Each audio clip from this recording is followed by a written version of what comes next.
Khyber Pakhtunkhwa assembly امن جرگے کا اعلامیہ جاری کر دیا گیا۔ پشاور میں امن جرگے اعلامیے پر اسپیکر سمیت 21 جرگہ ممبرز کے دستخط موجود ہیں۔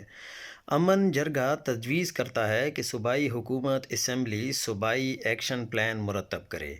پاک افغان کے تمام تاریخی تجارتی راستوں کو فی الفور کھولا جائے۔ پاک افغان خارجہ پالیسی بنانے میں وفاق صوبائی حکومت سے مشاورت کرے، سفارتکاری کو ترجیح دی جائے۔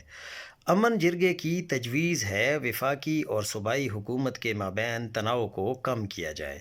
مشترکہ مفاد کونسل کا اجلاس آئینی مدت کے مطابق بلایا جائے۔ دہشت گردی کے خاتمے کے لیے صوبائی اسمبلی کو اعتماد میں لیا جائے۔ امن و امان سے متعلق صوبائی اسمبلی کی قراردادوں پر فوری عمل درآمد کیا جائے۔ پولیس اور سی ٹی ڈی داخلی سلامتی کی قیادت کریں گے۔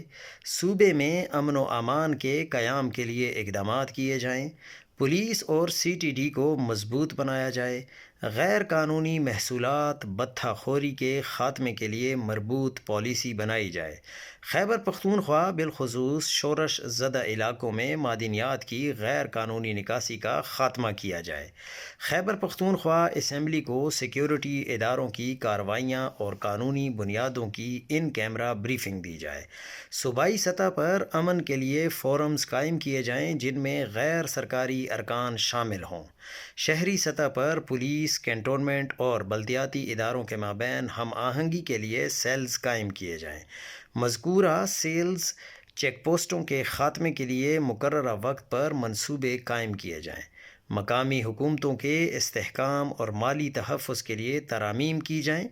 نیشنل فائنانس کمیشن کو صوبائی فائنانس کے ساتھ منسلک کیا جائے۔ وفاق کے ذمے صوبے کی آئینی مالی حقوق کی مد میں رقم دی جائے۔ آرٹیکل 151 بین الصوبائی تجارت پر عملداری کی جائے تاکہ کے پی کے کو گندم کی ترسیل ہو سکے۔